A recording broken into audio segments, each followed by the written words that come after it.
Good afternoon and welcome to SAIT Newsfile. I'm Scott Krause. Melissa and Nolasco will have a look at all the highlights later on in the show. What can we expect? Well, there's a lot of ups and downs for Canadian teams this week, but the most glorious one was Calgary Flames' win last night. That should be interesting. Currently, we have Michael Quaz outside who will give us a look at the weather. Michael, how is it out there? That's right, Scott. We've been so lucky with the weather to start 2022. Today we are going to be hitting 6 degrees for a daytime high. This time last year we were at a brisk -14. Our record high for today is 13 degrees back in 2007, while thankfully it's not 1997 as the record low was -38. I'll have more later on SAIT Newsfile. Thanks, Michael. Now here's a look at today's top stories. Calgary police are investigating what appears to be a homicide today in the city's northwest. Police were called to an area just north of SAIT after reports of the discovery of a body. Newsfile's Eric Bird was on the scene. We have a breaking news story here right across the street from SAIT Polytechnic, behind local news. It's 16th Ave and about 10th Street. Apparently the police have found a dead body in the dumpster. But definitely in this area, it has been a little uneasy living here. It's not exactly comfortable living here right now. A bizarre scene unfolded in the early afternoon in the alley across from SAIT today. Police were called to the area after someone apparently discovered a body. Police had the sanitation service dump the entire load of garbage into the alley and were combing through the mess for clues. Very few details on this incident have been released, but it's made people in the neighborhood unsettled. Been people walking up and down and trying to break into like garages, so it has made things a little tense. Police have seen an uptick in everyday violence. Daytime crime continues to be an everyday thing. That's very alarming. The Calgary Police Service is receiving calls from areas and parts of the city that used to be considered safe. For SAIT Newsfile, I'm Eric Bird. Calgary's Green Line LRT expansion might cost more. Due to market volatility, the Green Line could pose a serious risk to the $5.5 billion expansion. Calgary's executive committee received a Green Line update from the Green Line board chair and CEO. The update says the project is on the right tracks to meet deadlines, but there is concerns about how the cost of the project will escalate. The Green Line board chair says for every 0.5% of the cost escalates, $100 million will be added. Over time, the project could cost an additional $800,000. Alberta Emergency Medical Services has experienced extreme stress since the beginning of the pandemic. Yesterday, to help manage some of the stress, Alberta released a 10-point plan to deal with EMS delays. The 10-point plan will include better management of staff fatigue, transferring non-emergency or low-priority calls to other agencies, refraining from sending ambulances to non-injury crashes, hiring more paramedics, improving the management of their inter-facility patient transfers, and building a new operations center in Calgary, adjusting emergency call evaluation protocols and dispatch processes, preempting and diverting workflow to prioritize ambulance for urgent calls, develop a provincial service plan for the next 5 to 10 years, and creating an inter-facility transfer pilot. COVID-19 hospitalizations has increased by 113 over the weekend. The number of people hospitalized in intensive care over the weekend increased by 1 between Friday and Monday night. There has now been 8,503 identified COVID-19 cases since Friday. Alberta Health also says 41 more deaths from COVID-19 have been recognized, which brings the total numbers of fatalities in Alberta up to 3,470 since the start of the pandemic. The positivity rate in Alberta is 35.31% since January 21st. Even though new cases were reported over the weekend, the total number of active cases in Alberta has dropped down from 61 to 1,650 on Friday to 55,685 active cases. Businesses are no stranger to supply chain issues these days. With various problems popping up over the pandemic, it's been one challenge after another. However, recently, some other majority issues have caused an even bigger headache than before. Tommy Osborne is live in the CEDAR shop. What's the situation like over there, Tommy? Well, Scott, the BC floods has made driving a lot harder, and there's also an unprecedented trucker shortage. The truckers are the big story. They have a protest planned in Ottawa on January 29th, and a lot of them are driving there right now, making the shortages even worse than they've ever been before. Trucker shortages were already an issue, but with Canada and the USA enforcing vaccine mandates, we may see the industry take another big hit. The Canadian Manufacturers and Exporters Association says the trucking industry moves around 80% of the annual $648 billion in Canada-US trade. A shortage would cripple an already struggling supply chain. The Canadian Truckers Alliance reports that only around 10% of their drivers aren't vaccinated, but that's still around 26,000 people. Combined with the unvaccinated US truckers, there could potentially be more than 50,000 fewer drivers. CEDAR shop salesman Alex Palco says they've felt the impacts of the trucking shortage and have had to find other ways to get their materials. Yeah, with the recent shortage of the truck drivers, our one supplier has resorted to using rail cars, which they haven't done in 35 years, so this is a first for them, and it's a first for us. With less materials coming in, prices have been rising as demand increases without supply. 10 days ago, a 2x4x8 would cost you around $9, but today it's $13.60, a 45% increase. Despite this, head of receiving Tony Samboris says the CEDAR shop is well equipped to handle these challenges. Contractors don't build too much in the winter, so there's been time to prepare. All of the materials coming in this time of year is all booking for the spring and the summer. So, for us to get around it, we have to have enough material to deal with right now, and then as time goes on, these issues will be rectified sooner rather than later. Supply chain issues have been compounded by the slow repairs to the BC highways. On top of that, supply itself is an issue, making things a lot harder as well. Back to you, Scott. That was Tommy Osborne reporting live from the CEDAR shop. On Sunday, a group of anti-vaccine protesters hit the private residence of a Calgary politician. The Calgary Skyview Member of Parliament, George Chahal, responded to the protest on Twitter and says the group of protesters gathered outside his home while his family was inside celebrating his wife's birthday. He says the protesters came to intimidate them. Chahal has 3 daughters of various ages and says they should always feel safe at home. Prime Minister Justin Trudeau also made a response about this protest on Twitter to say this kind of intimidation against any politician or public servant is unacceptable and inexcusable, and it's not how disagreement should be voiced in Canada's democracy. It's never been easy to start a restaurant or similar culinary-based business, but a local company in Calgary is helping culinary entrepreneurs by reducing one of their biggest financial risks. Drew Stremick has the details. We're excited to meet more of Calgary's entrepreneurs. One of the biggest risks in starting a business, especially one in the culinary sector, is signing a lease for a brick and mortar location.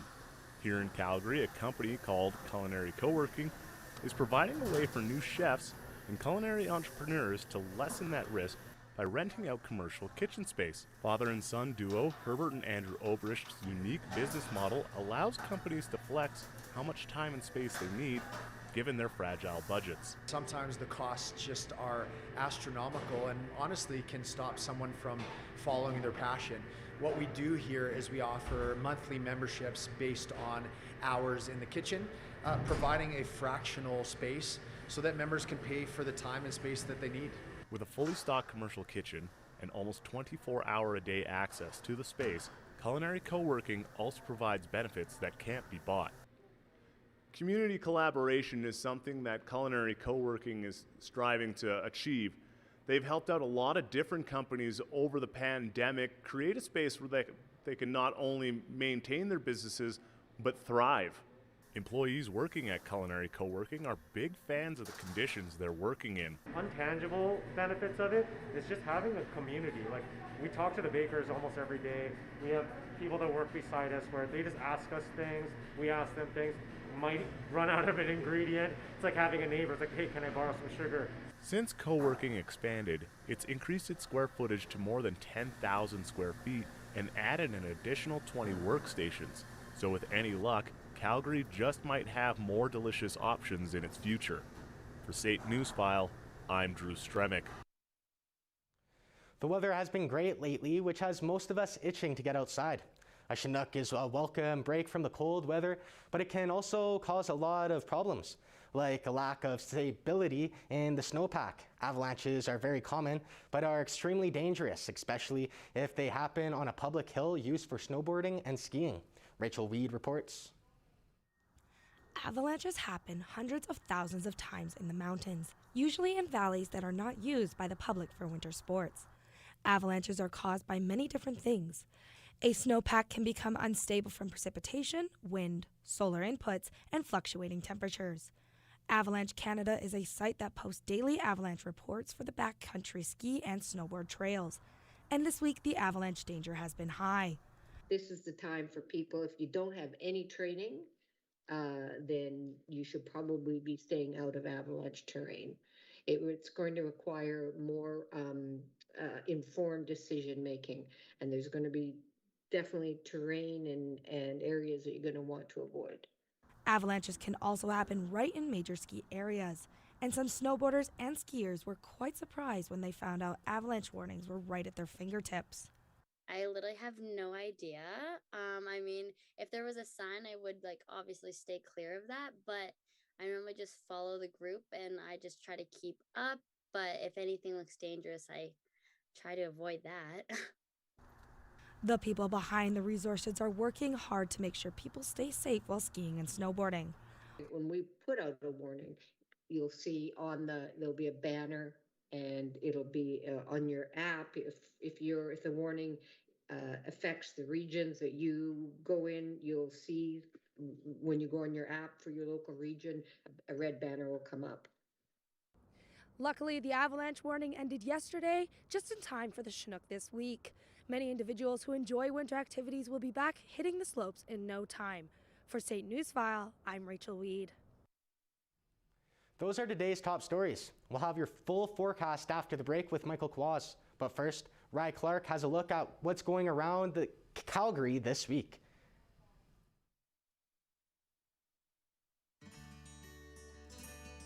Join Calgary's Chinese community as they celebrate the Lunar New Year. The Chinese Cultural Center is hosting a special outdoor exhibition with lantern displays and special light shows to amaze all ages. Laughter is the best medicine, and the tap room has the best flavor with Brittany Lysing and Leah Schitzel. Head down to Bow River Brewing and try to keep the beer from coming out your nose. Head down to the Inglewood Community Hall and join in with their Friday night Circles of Rhythm. Create a sense of connection with others in your community as you let the rhythm and beat soothe your soul. The Blind Beggar Smokehouse knows the 80s were all about big hair, and who knows big hair better than a drag star? Join them for a totally 80s night with singer-songwriter Robert Adam. And it isn't curtains for all theaters in Calgary. The Pump House Theatre is presenting Goodnight Desdemona, an exuberant comedy and feminist piece retelling Shakespeare's works with a few twists. I don't know about you guys, but we have been very lucky with this weather that we've had in Calgary over the last couple weeks. And now let's take a look at the why we're getting all this nice, beautiful weather. So kind of everything is kind of coming off of the west coast right now. We're getting a lot of warm air blowing in, which is causing us to warm up. As you can see, BC and Alberta in the positive temperatures. Saskatchewan and Manitoba, though, they are on the slower end of that. They will be getting that through the evening tonight. Those winds will blow in and hopefully warm them up to single digits. As we move further east, we are going to see not the same situation going on. It is the negatives in Toronto, negative in Montreal. They're getting kind of like a rain-snow combination right now, kind of unstable conditions. The further we move out east, we are going to see a little bit of a nicer temperature out in Halifax there, and in St. John's, we are definitely going to be seeing a little bit of a rain and snow system rolling through there. And let's get out of the cold and let's talk about something in the resorts.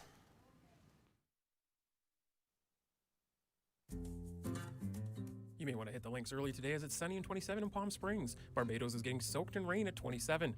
The sun is shining hot in Cancun today at 28. Honolulu is 27, so a perfect day for surfing. Mickey and Minnie are breaking out the rain gear today as it's 14 and raining in Orlando. Sin City is below seasonal levels at 16 and sunny.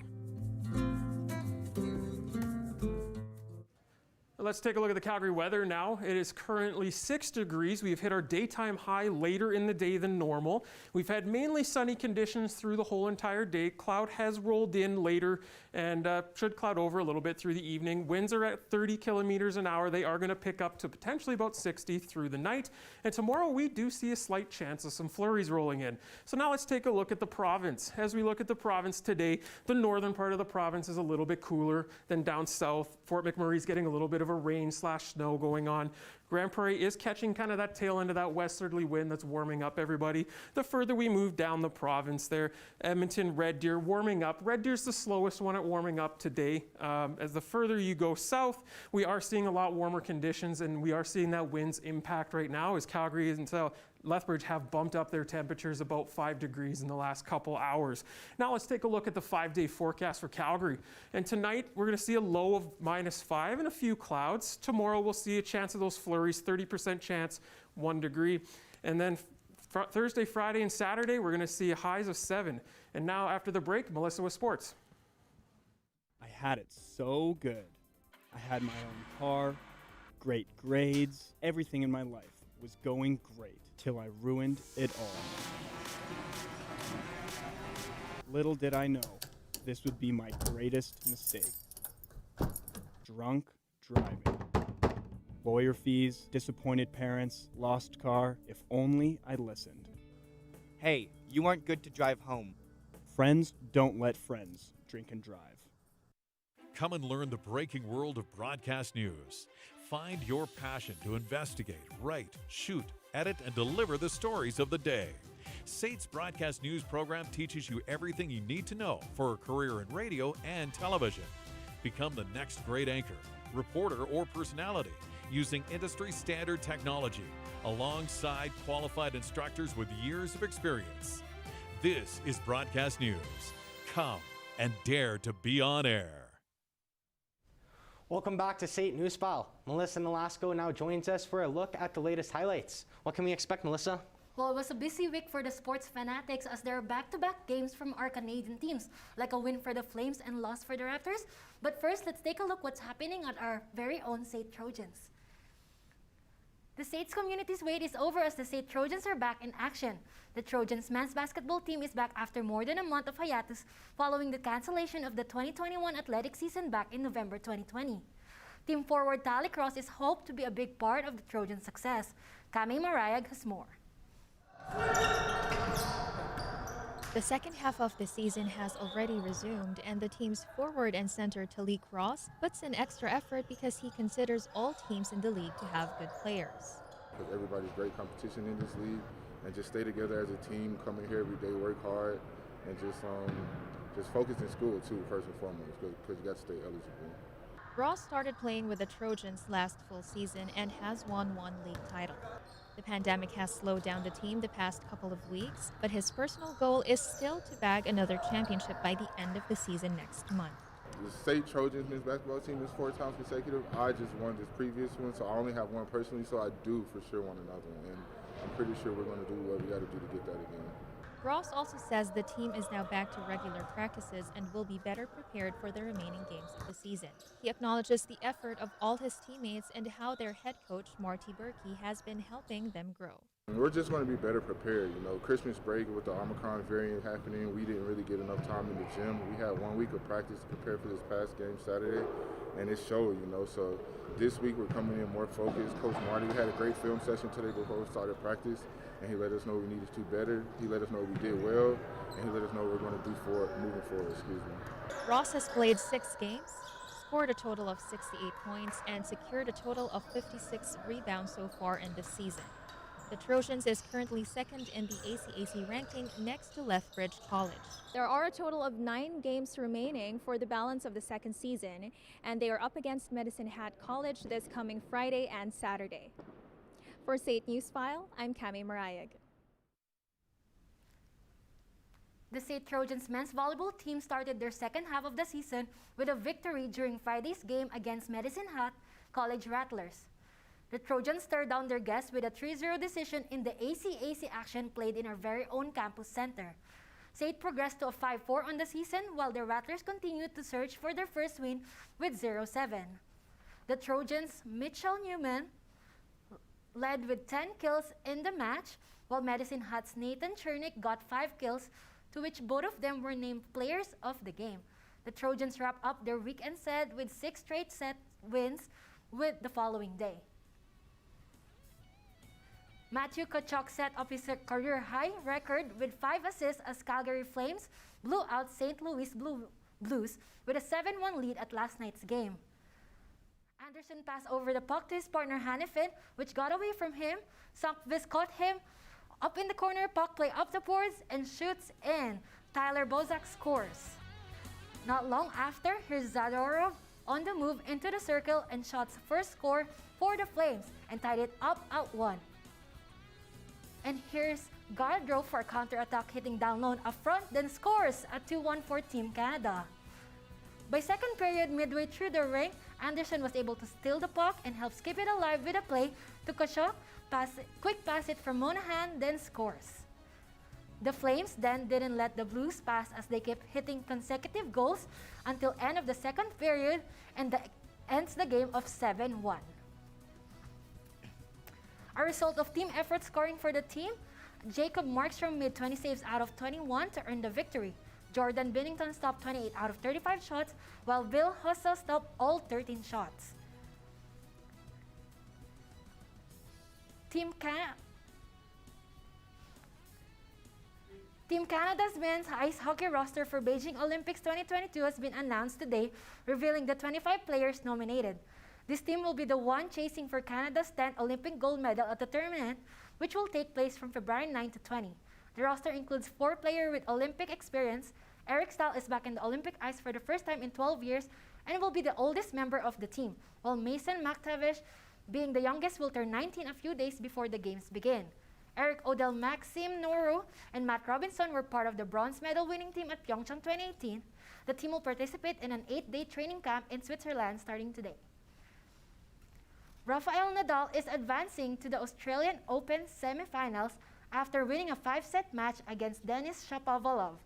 After a 6-3, 6-4, 4-6, 3-6, 6-3 loss to Nadal, the Canadian player called out the chair umpire for being corrupt, saying Nadal has received special treatment, getting extra time between serves and set breaks on a brutal and torrid hit match. Shapovalov had a tight start, struggling with the returns, and even Nadal wasn't able to run down some balls that were well within his reach, but Nadal's serve and 11 double faults are what led him to victory. Toronto Raptors was defeated against Portland Trail Blazers during Sunday game with a 114-105 loss. The Raptors struggled anything to shoot during the first quarter, having the lowest points of 15 points. Tough jumper Ben McLemore had 17 for the Blazer, who never trailed, laying the smackdown. Toronto tries to come back strong during the fourth quarter with Pascal Siakam scored 28 points, and Gary Trent Jr. scored 13 points with some 3-pointers cutting the gap to 4. But Anthony Simons answered Fred VanVleet's late 3 with 2 of his own, putting Portland up with 40 seconds left. The late comeback for the Raptors just fell short after that last 3 ball pointers from the Blazers, killing Toronto's momentum, ending with a 9-point gap. And that's a look at sports. Well, those sports sounded pretty exotic and wild. I mean, and lots of stuff going down.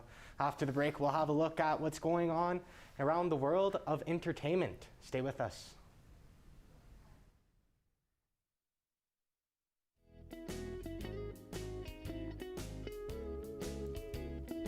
When you donate to the Salvation Army, you're not just donating a coat, you're donating another warm night for someone that needs it.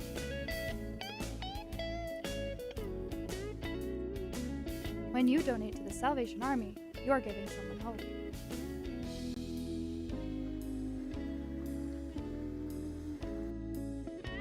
So why wait? Give hope today. Come and learn the fast-paced world of television production. Find your passion to write, shoot, edit, and direct news, sports, and dramatic productions. With industry-standard technology and the best instructors in the business, SAIT's television production program teaches you everything you need to know for a career in broadcasting. This is television production. Come, and dare to be on air. Fans of the stage will have to wait a bit longer for curtain call, with Omicron numbers cancelling venues across the city. Rye Clark gives us an update in the entertainment report. That's right, Scott. With international travel restrictions and Omicron numbers on the rise, certain venues across Calgary are holding off on their openings. The Alberta Ballet is announcing that due to travel restrictions in Beijing, China, their performance of the Beijing Dance Theater's Hamlet will be moving to a future season. The adaptation of Shakespeare's Hamlet has been adapted to a dance drama that gives a fresh perspective on the classic tale, but fans of The Bard's Tale will have to wait a bit longer. One Yellow Rabbit's high-performance rodeo is also seeing a halt to their show over safety concerns within the community. And the Calgary International Film Festival is announcing their 23rd festival event is a go, and the event will take place from September 22nd to October 2nd. The CIF is calling on all local artists in film to put their work on the screen and submit it before time runs out. With over $40,000 in prizes, the festival will hand out awards ranging from emerging artists to best in show. The event usually screens 200 films, and with early bird deadlines coming up at the end of February, local artists hoping to make the cut should submit before it's too late. And a Winnipeg Free Press reporter, Ryan Thorpe, is the talk of the Hot Docs Podcast Festival held in Toronto. His piece exposes a group of neo-Nazis who were banned back in 2019. Thorpe's piece, White Hot Hate, is produced with former Toronto Star reporter Michelle Shepard, telling audiences the story of Armed Forces Reserve's Patrick Matthews and his involvement with the neo-Nazi group The Base. Thorpe says his piece is so impacting due to how it shows audience how easily people hide in plain sight and the signals we often overlook. And the immersion group Beyond Cinema is transforming Calgary's sunny Cedar house into a rabbit hole of craziness with Alice, an immersive cocktail experience, bringing interactive theater back to Calgary. The event will kick off this Friday and run until March, bringing audiences into the looking glass of Lewis Carroll's Alice. Audiences will create cocktails with the Mad Hatter and solve riddles with the crew as their interaction helps drive the show. With COVID putting a damper on the arts, it is a treat for all audiences to see a return to theater in a way that doesn't require being 6 feet apart. And that's a look at the latest entertainment. Now back to you, Scott. Thanks, Ryan. I'm looking forward to the Calgary International Film Festival in the fall. Whether it's hot or iced, black or sweetened, we all need our friends Joe and Java to keep us going throughout the day. New ways to have your coffee through methods like a coffee press may just brew up your interest. Cal Rivera reports from a cafe in South Calgary.